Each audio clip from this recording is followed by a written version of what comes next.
We came up with the name Agnostic, meaning in doubt of the absolute truth, and front meaning about group and organization. Back then we had the BYO and stuff like that, which was the Better Youth Organization. We wanted to keep everybody together, and that was our whole purpose, and it still is today. When we first got into hardcore, even before we thought of making a band, it was just an outlet. It was a place to go every weekend where you could go and you could go nuts. You know, you get on that dance floor and no matter what happened to you during that week, you got it out. If I wasn't at the hardcore right now, I don't know, I'd probably be like a truck driver or something. No more questions! Here's your answer from New York City! Sick of it all! Yo, New York, you remember what time it is?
New York hardcore? What is New York hardcore? What is New York hardcore? Me.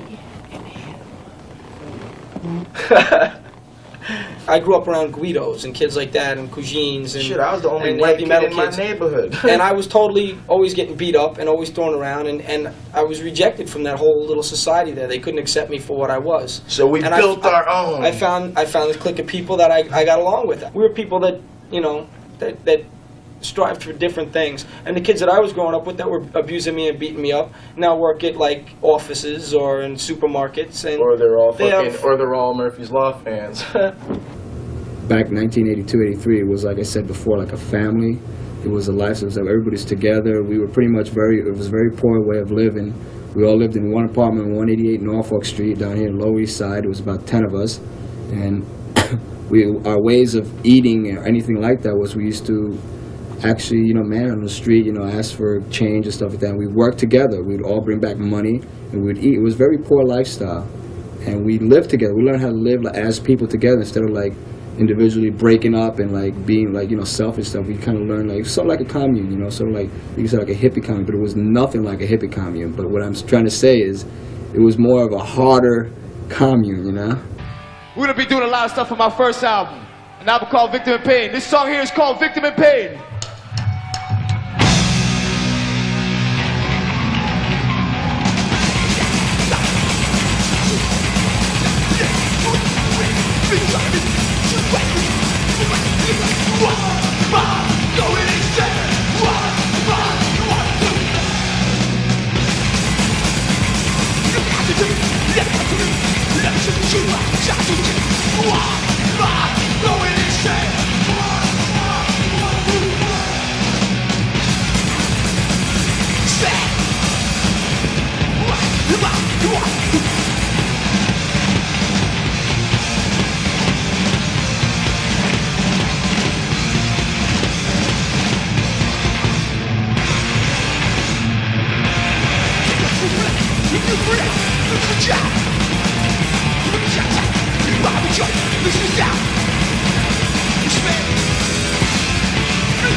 Let's do it up, New York.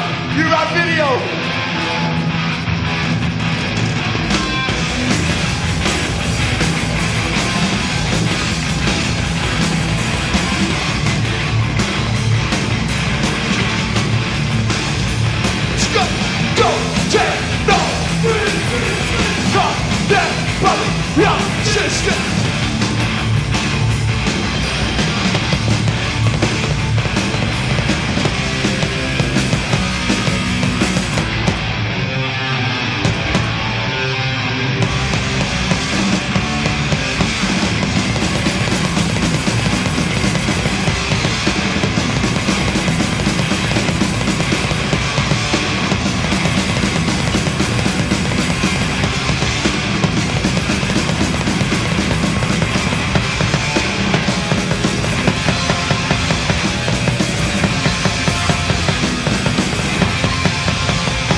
I got into hardcore when I was like 17. What happened was I was into metal for a long time, and I was into AC/DC and all that other stuff, and I loved it, you know, all through high school. And after a while, the lyrics started getting to me. I was starting to get into like the heavier stuff, like SOIA, and I really didn't give a shit about Satan. I couldn't care less. It didn't apply to me. Hardcore raises the issues, proposes the solutions. It takes it that step further, and it also has always dealt with things on a much more personal level that we can all do something about. And I knew when I started putting on shows, when I did the record label, I was not out to change the world. I knew I wasn't going to change the world, but I could always change, and I think I did change my part of that world. I had to be like 13, 14 years old, and was sick of the scene in Queens. In Queens, Astoria, Queens, as if which there was is kids one. with Jim Morrison's likeness painted on the backs of their jackets, and Jimi Hendrix, and I just wasn't into all these dead people, you know. I wanted to see music, and like kids were going to concerts, and they were like, It's like, And you can't have you can't fun get in an involved. arena. And You I- know what I'm saying? The thing that made the whole punk rock hardcore thing really special is that you could relate to the people in the band. You know, I missed the whole era of big rock arena bands.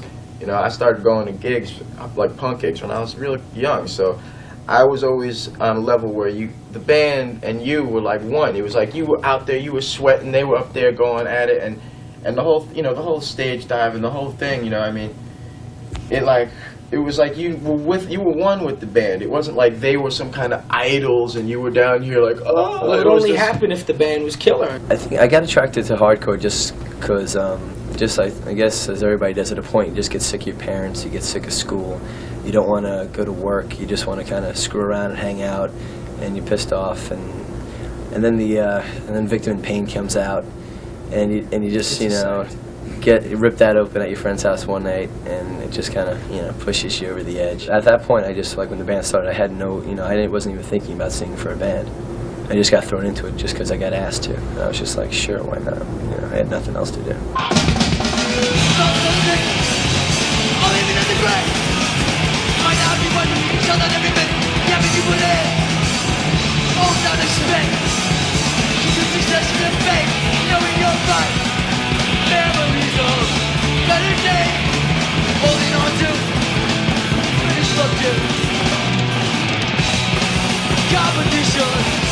This way, I'm bringing it down, bringing it down. All things number one, my real comments, funk, evil jet, get in the way of the goal we spent. Now you ain't split. We want to watch it alone, or make the way. Memories of better days, holding on to what it's up to. Competition. Its way, making a man, changing the land. Okay!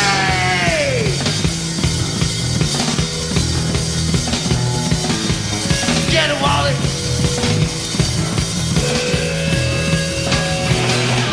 Yeah!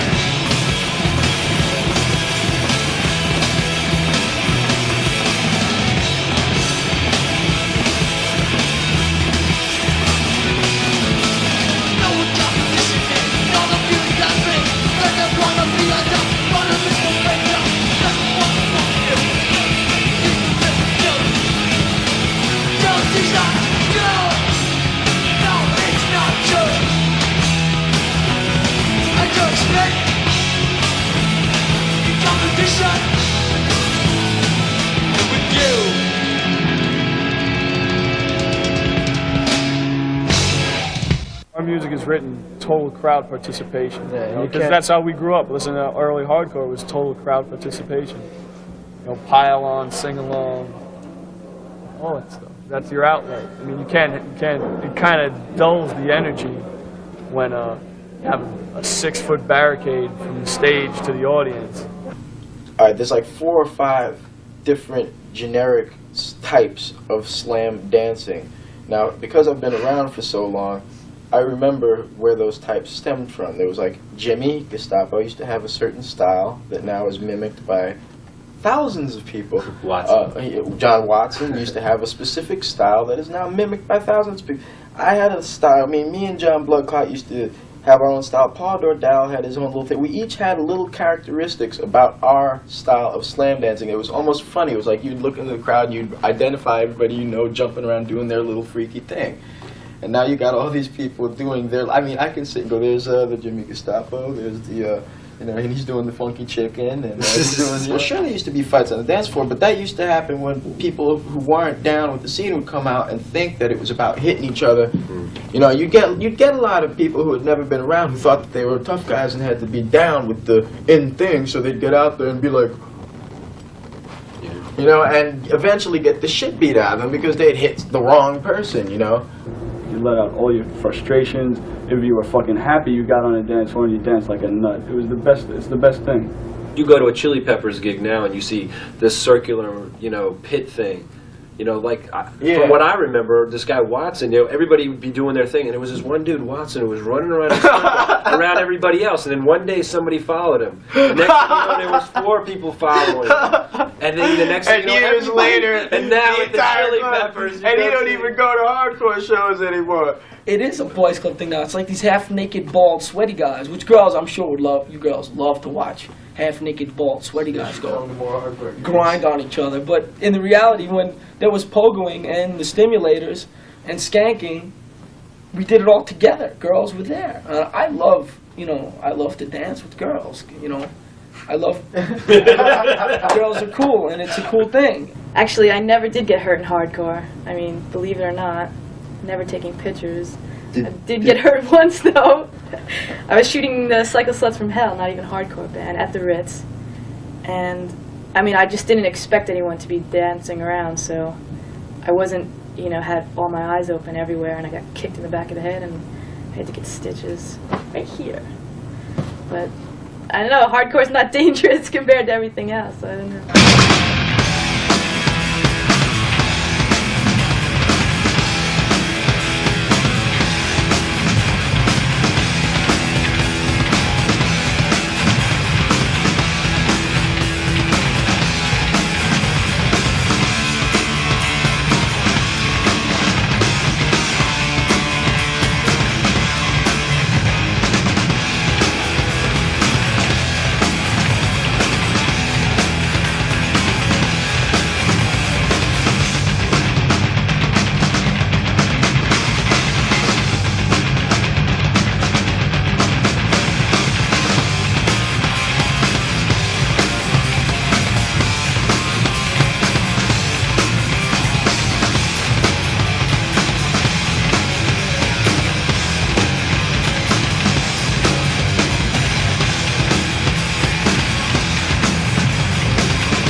To all you straight edge kids, dedicated to Steve Martin.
Well, the crossover was the most important thing that ever happened to hardcore, whether people want to believe it or not.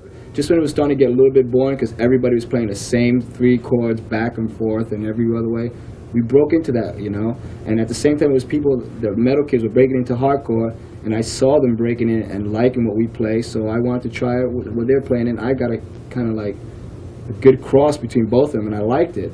I enjoyed watching bands like Carnivore. I enjoyed watching Whiplash, and you know, later on Slayer, Metallica, yeah. You know, like the real big ones. There's a riff on the first Metallica album that sounds just like a Bad Brains riff. I remember going, damn, this just sounds like a bunch of long-haired dudes trying to play hardcore. It's really That's stiff. exactly what I said. It didn't have, like I said, you know, like we were like But I gotta really admit, into the though, groove thing. They are one Metallica. of my favorite bands Yeah, now, though. well, I yeah. mean, initially I felt like, you know, kind of like, what the fuck, you know, those people got long hair, so they get picked up by the industry faster than us or something, because they're, but that was just, you know, whatever. After a while, I did start to groove. I mean, you know, I used to hate Slayer. I like Slayer now. The thing you gotta understand is most of these bands, I mean, some of them might believe in their lyrics and all that, but most of these bands just write that for shock value to go along with the power of the music, the brutality of the music. The lyrics are brutal like that just to paint a picture, you know, to give you that full range, that total viciousness. When you sing about stuff that's like fantasy, if people are into that, fine, but if they're not into it, it's meaningless. Whereas if you're singing realistic lyrics, it's an inescapable fact you're singing about and has a lot more impact and makes the whole package of the music and the lyrics more, I don't know, impact-like. Dramatic? Yeah. That's also a lot more satisfying to do. I mean, I'd rather be doing what we're doing and writing lyrics and singing about what we do than saying, oh, yes, I am a Viking, I sail the stormy seas. Yeah, I all that brand nonsense. upside down crosses in my forehead. Or Satan. Maybe those like 5,000 kids who were at a Slayer show chanting "Kill, kill." Maybe they need a little kick in the ass and realize that, you know, singing about raping corpses, you know, taking nothing away from Slayer. They are one brutal band, but singing about raping corpses and all that, yeah, how far is that going to get you in life, you know? I'm not saying that our lyrics are like the most inspiring, this and that. It's just what we go through every day. I mean, come to a hardcore show and see some reality for once in your lives. If you fucking let people take over the scene with their stupid mindless violence, you ain't got no more small shows, you got barricades, you got high door prices, and that's what happens if you don't watch out what's going on.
Let me give you the rundown of the band.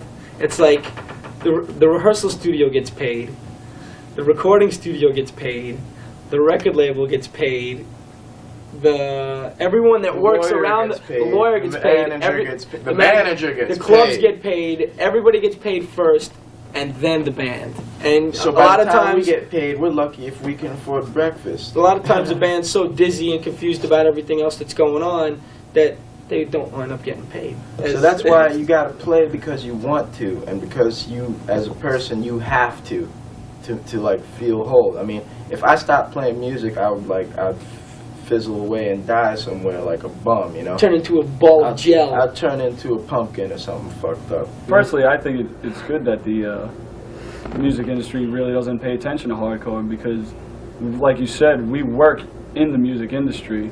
in a mailroom, and all we see is just, it's not even industry, it's bought and sold. Everything is bought and sold, everything's paid for. Charts, they're all paid for, and to get on MTV. And people just kiss ass, and it's, to me, that's why I don't think hardcore should have anything to do with that, because it's like such a, you know, street level honesty or whatever you want to call it. I'm glad the music industry doesn't pay attention to hardcore. Who needs it? I mean, when we pull up to the gas station in our van, they don't say hardcore band with a statement, here, free gas. You know, when we go to rehearse, they don't say rehearse for free. You have something to say. You know, we have to pay for all this shit. Like I was saying about bands. I mean, it's the same thing with recording. I mean, the studios don't let us record free. We have to pay to record. We have to pay to rent a van. We have to pay to drive across the country. We have to pay to eat. You know, we have to pay for our T-shirts. We have to pay. We have to lay money out for all this shit. And all the times that Murphy's Law had to do this, we had to do this off of jobs that we've carried. I'm still, you know, I work 2 jobs still, and plus try to go to school and get my shit together, and it's fucking hard. And that's just to travel across the country. And when we leave for tour, we all quit our jobs, we all quit our lives, move out of our fucking apartments just to play to you little punk bastards. And you bastards should appreciate this shit. Prick. I'm serious, man. You guys should appreciate what we do. See, I mean, and it's like we don't make money off of this. We get by. If you're a metal band, you get respect. You get bigger guarantees. They just treat you with more respect. Like small hardcore bands like us, they don't even care, you know. It's like they'll still charge $15 each kid at the door, but we'll only get like $500 to play, and the place will be packed. And then some nights when the metal band plays, you know, it'll be $15 to get in. The metal band's getting $5,000, and there'll be 15 kids inside, you know. And they always give like the metal bands, just because it says metal, they give them more respect. I mean, it's a hard job. I mean, did you ever sit down and have to write an album? Did you ever go on tour? You know, things like that. It's really hard. But it's something we love to do. So at least we have a job that we like to do. Because if I didn't have this, I'd be sitting behind a desk doing some shit job with some stupid fucking suit on, which I would, you know, would hate. You know, this is what I love to do. Well, I'm not going to get into record company names and stuff, but it is kind of sad that the music starts at ground level, and when it gets up to top level, it seems like everybody is sucking the blood, you know, right out of you. It's like everybody in the industry is like a vampire, and they kind of forget that it's for the kids, it's by the kids. But you're forgetting that the industry is an industry, and an industry must be industrious, such as, you know, our capitalist government must have capital. Yeah. It's all about money, and see, what we're not about the money aspect of it. We're about the music aspect of it, and we like survival is, you know, survival is necessary. What sucks is that we like to make music, and now all of a sudden this music is making money, and we're not seeing it. And we're pissed. We don't know anything about business, and we don't know anything about the music industry. We know about making music and making kids happy, and making kids go off and getting that reaction off of them. And it's like, I know when I walk off a stage, you know, I feel good, man. You know, like I feel like, you know, it feels great. You know, when I walk up stage, it's not like I feel good. I can't even. I mean, you can't describe it. It's like a feeling that you can't really describe. It's like you just put every ounce of energy and everything, all your heart, everything, whether it's anger or positive energy, you know, joy, whatever. It's like you have just emotionally and physically drained yourself. Ready? This one's new.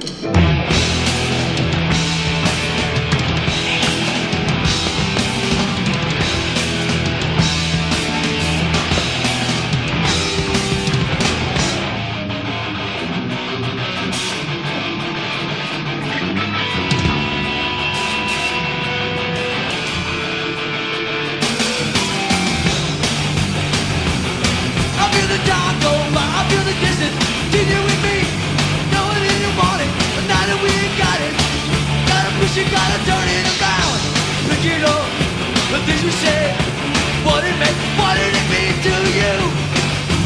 Always look up the best things, and I feel the distance, maybe a mistake, and I feel the distance, maybe sad, not enough to turn away, and I think of all the things that we don't do anymore. Too late? Is it too late to let the pain heal the wound? Feel the cut, feel it right back to you. Message is killing me.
when I was in college, I was up in Albany. There was not much alternatively going on there. And my friends and I were driving all the hell over the place, up to Syracuse, out to Boston, always coming down to New York City for CB's matinees. And we were just traveling too much. We weren't getting our schoolwork done because we were too involved with traveling around to see the shows. We decided it was hardcore, we could do it ourselves. We found a hall to rent out, found a sound man willing to work with us, and then got the bands coming through, and it became a pretty big thing. For quite a while, towards the end of my college time, it became a real regular stop for all the bands that were coming through, that were playing New York City, that were playing Boston, and needed somewhere in between. And we did all the Black Flags, Suicidal Tendencies, and all that stuff. And the important thing was, there was nobody outside involved. It was run by kids, for kids. The bands were playing for the kids, and there wasn't that barrier there that there is everywhere else. And there wasn't some big company taking our money. Jimmy was trying to say something about trying to get paid. Holly was trying to say something about getting paid. And it's really bad. I mean, for the bands, you know, they get screwed over by lawyers and businessmen or whatever. Little labels get the same deal, only worse. You got to put upfront money, pay cash upfront for all the records you put out. You put out a single, you got to pay, you know, a couple $1,000s to a pressing plant before they even send you the records. Then, when you give them to a distributor, they say, okay, we'll pay you in 60 days. Then what happens is they sell out in 30 days, and then they say, oh, well, send us more. Well, how the fuck can I get more unless somebody gives me money to press it again? It's like, I don't have an endless wealth of cash. You know, the capital's not there for me to do anything with. It was us doing it because we wanted to do it, because we really cared about, and we still do care about, the integrity of the music. And that's when I had finished college, I was in law school, and still wanted to keep a finger in what was happening, and that's when a friend and I started a record label called Combined Effort, and for the same reason. There were a lot of bands that wanted to do stuff that didn't want to be with the bigger record labels and make some more money for someone else, like this video is doing. But, you know, and that's a choice for bands to make, whether they want to. It seems to be very often justified by getting larger exposure, getting their message across to more people. It's not upsetting, but when you put your heart and your soul into something and you don't get nothing back, you know, it's depressing and you don't want to do it anymore. So when people say, oh, big business is bad or making money is bad, that's bullshit. Because if I didn't have money, if I don't have money to put out records, I also don't have money to eat. If you're really into what you're doing, what you want to do is spread your message and play your music to as many people as you can, and do it for as long as you can. Make a job out of it, a life out of it. That's what we're trying to do. Take it as far as we can. Wouldn't you rather put on the radio and listen to Agnostic Front, Sick of It All, Gorilla Biscuits? You know, wouldn't you rather listen to that than to what you listen to now? So here it goes out to all the punks and skins, and to my own Latin brothers, since I am from Cuba. I bear respect to all the lads out here. This is called Crucified.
Everybody!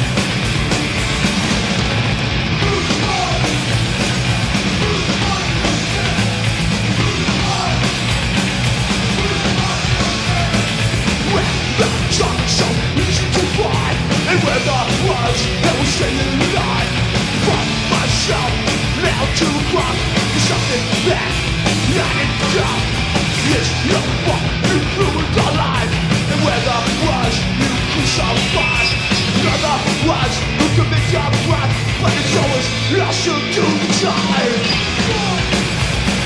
Crucified nation, crucified, crucified nation, crucified, crucified nation, crucified, crucified nation. Touring's, it's the best thing. You don't, like, when I first went, I just went as a roadie, and it was like such a change. You don't have to do anything you don't want to. It's so much fun. You have, like, all you have to do is show up and play. Yeah, it was like going back in time.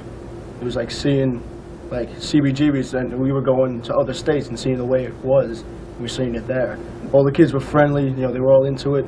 There was no backstabbing going on, you know, stuff like that. Nobody was complaining that our records were in a shopping mall, you know. Yeah. Kids were thanking us because the record was there, because if they send away for the record, you know, 6 months later they still didn't get it, but now you could go down to the fucking mall and get it. Yeah. And plus, a lot of the other places, it's not like everywhere we played was like a bed of roses. There were some places where we had a lot of trouble with people who didn't agree, who had preconceived notions. You just get to meet a lot of kids who just like really, just from your records, they just really get in, just get into what they think you guys are about. Sometimes they get disappointed, because like they just read the lyrics and they think, here are these guys and they're, they're really righteous and they're all cool and stuff, and we're just, we're idiots just like everybody else, So it's like sometimes they just like, these guys are dicks, but it happens. You can't make everybody happy. What about Europe? Europe's like gambling, kind of. You can play one show and it's like you're rolling the a couple dice. thousand people and it's cool and everything's great and you're like big and everything. You play another place, there's like 15 people there getting beer bottles thrown at you. Yeah, when I went to Europe, I just like the first day I was just like, that's it, get me on a plane home. I just couldn't deal with it. I just got called like a shitty, stupid American like one too many times. Like in the first hour, I got like called a dirty American like 5 times. I was just like, shit, what did I do? But they were just brought a couple strippers on stage. Yeah, well, that did it too. But it's just different. Everybody's really political there, and like they just crack on Americans because they're like, "Ha, you had an actor as a president," and then they'll leave it at that, or they just make fun of you because of Bush and stuff, and just political. And no one, loves it. yeah, Walter loves Europe, but politics in general, I think Americans really aren't into it, and in Europe, that's their thing. To be punk and to be into hardcore, you're into politics. And like they were, throwing questions at me, and I was just like, shit, I don't know, I don't know.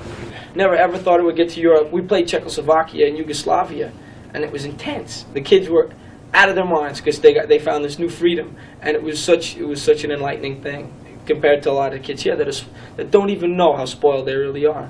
I mean, here we were playing to places where kids had to pay like what would be the equivalent of $30 American for a Murphy's Law record, and $30 American or $30 there is like a month's pay for them. The thing that's great about it is you're always moving around, so you could be any kind of person you want in these different places. We played one place where Sammy Petone, he was pretending he was a cowboy. And I was a stuff. cowboy. No, I'm just kidding. No, seriously. What? I put on like a little fireman. We stayed at this one kid's sometimes. house, and the kid went out for the day with some other members of the band. They went out to like some creek and went swimming. So Priscilla went into his closet, and, put on his boots and his leather jacket and stuff like that, and dressed up like all really punk rock. And we went down to the mall, and he walked in the record store, and he goes, "Where's the Misfits record? Where's the punk section?" Did you do that? He was running around. You could, Where's yeah. the punk rock record? It's kind of fun because you can just lie to everybody on tour Yeah, you too. can say whatever you want. It's like People you're, just like, tell me some New York stories, and you're just like, you don't even want to know. You don't even know. It's a horrible place. I hit this kid with the 8-ball in the sock one day. Yeah.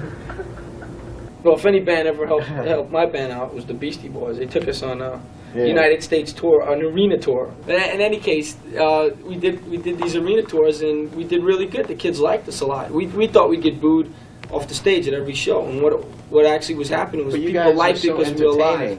But it was beyond that, because after the show, we'd get off stage and go into the crowd and hang out with the kids, and the kids bugged on that because they couldn't comprehend that here they are in an arena, and here's the band sitting next to them, hanging out with them and talking with them, and we did really good on that. I really appreciate that they did that for us. When you go on tour and everything, you learn a lot of stuff that you would never have the opportunity to learn. Just in dealing with people, just experiences that make you grow. Like you don't think like sleeping in a squat, will help you out ever. But it makes you, realize that you can get through things, and that like you're not, you can survive, and you can just have a good time doing anything. I mean, I could have fun, doing anything.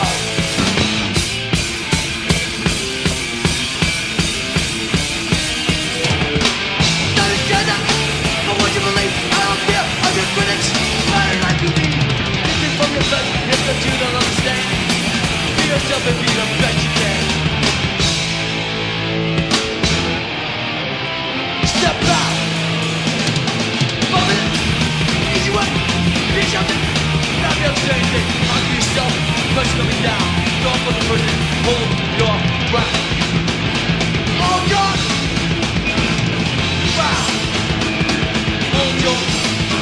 Hold...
Our music scene is so small, the alternative music scene.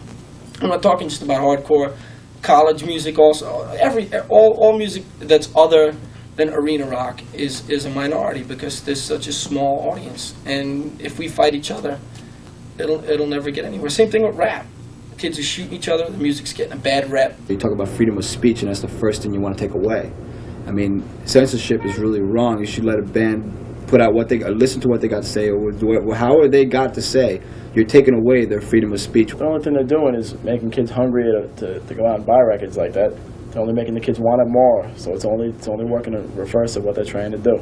If we stick together, it'll be so much stronger. If young people stick together, we'll be such a stronger force, stronger voting force. Politicians will listen to us. You know, just speak up and people will listen. Now what I'm about to say, I'm not opening the floor to political discussion. I got 3 friends over in Saudi Arabia. Whether you agree with what's going on or not, it's too late, we're in it. I just hope they come home fast and they come home safe. And it goes out to Dave, to John, and to Larry. It's called the justice system.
far as we go, it's more of a unity thing. You come to the show to have a good time, but that's what we want to put out to these kids.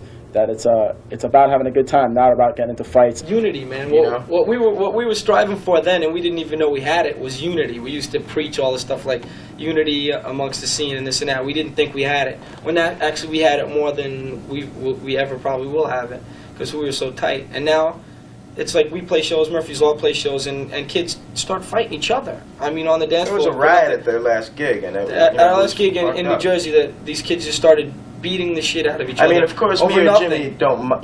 Neither me or Jimmy minds a good riot. I mean, the whole basis of hardcore music is an outlet of aggression and anxiety for kids that are dealing with things in life. When you get on the dance floor, you go off for this aggressive, loud, hard music, and that's a good thing, because when you leave refreshed. But the main thing is that you don't fight with each other. You just go there and you scream and you yell and you jump around, but you don't punch the shit out of each other. There's so many other people in the world that are trying to fight us. If kids would behave themselves at shows instead of bringing knives and shit to the things, you wouldn't have to have barricades or bouncers. But this is the way it is now. And these people blame us for this, which is ridiculous, because it happened years before we came into the scene. They're blaming us for the violence that happens at shows because of our lyrics. I mean, that's just like saying Ozzy Osbourne killed those kids with his lyrics. Well, the fact that there is no matinees because people themselves have destroyed it, because it's gotten to a limit. Like I was at the last matinee where Killing Time broke up, and there was a fight. They beat up the bouncer. Yeah, you get these kids coming in like gang style, and they start trouble. It ruins the whole thing. Well, it used to be the best scene I've ever seen in my life. New York hardcore was the best. But now with all the violence, I mean, you can't even have small shows. This is the only show that's been in New York in so long. And if you're a small band, you can't play the Ritz. Where's the growth going to be now for new bands? Were they going to play the Ritz every week? You can't. There's no CBGB matinees or anything like that. So it kind of fucks everything up for like the new kids to keep the scene going. If you have no place to play, then the scene won't grow. I mean, I used to work CBGBs. Everything was kept cool. Me, Jimmy Gestapo, and Harley kept everything cool. Anybody went out of control, we make sure, we didn't beat them, we just make sure it's cool. There's also the older people, like he just mentioned. Those people, their lives move on. I'm not saying that they're not into it anymore, but they go and they do other things, and they can't be there all the time for every show. So what happens is, these new kids come in, and there's no one to police it, and they just take over and run rampant, and, things like that get out of hand. A lot of people look into us as a band to, bring back the old hardcore style, and which is what we hope to do. And I'm telling you right now, if we can't bring it back, we're going to get together with some of the older bands and we're going to take it back. Basically, I hate to say it, but stop the violence. That's what's going on now. Yeah, I hate to say that too, but I guess I'll have to. We have to stop the violence. We gotta stop the violence.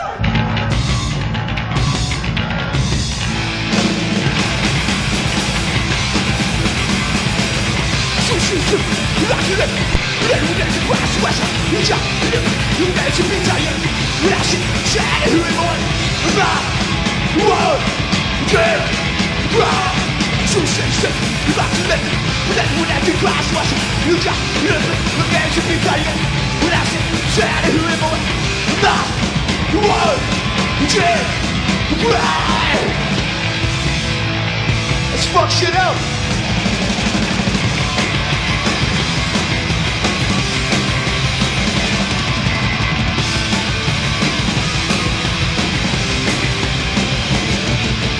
There's no justice.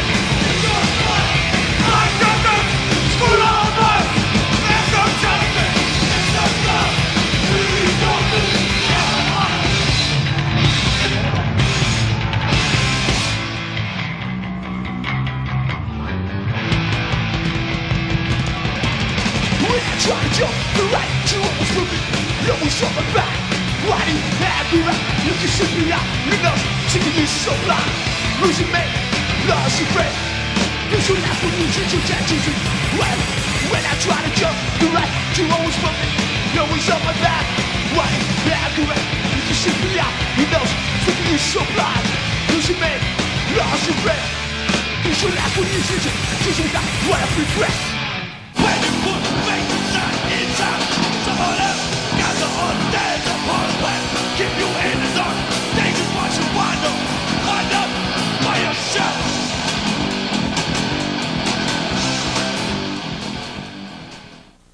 Okay, Gorilla Biscuits started, I think about late '85, and we started off just how everybody did.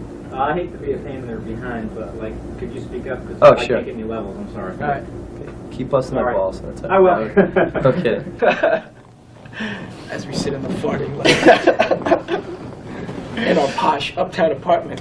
This is just part of our apartment. So, He doesn't even have the shit right Where there. are we supposed to be looking here? Am I supposed to be looking here, here, or there? I'm all over the place. I know, it's like wherever you want to be, doesn't matter. Okay. Anyway, I think it's all a bunch of bullshit. Everything is bullshit. Everybody's full of shit. Especially everybody who thinks that they're not full of shit. God, you know I was told him I'd do this for the camera. Oh, man. Fucking Jimmy. Alright. Hey. No, it's better this fucking way. professional. Yeah, I know, it's like. It's okay. I think we should kill everybody. And I'm very much into politics. Worst of all, I'm an Islamic, neo-Hindu, Buddhist, satanic Jesus freak. Bands you never heard of. That's old like Ligon hardcore. you know my Ligon too. Old like punk hardcore bands, mental abuse, bands like that. Bands that just have that rawness. There's glory. The Psychos. Jesus Christ, the Psychos. It's like undeniable glory there, you know? I don't have anything else. Good. Thank you. Because we have so much other shit too. So. Let's get after that.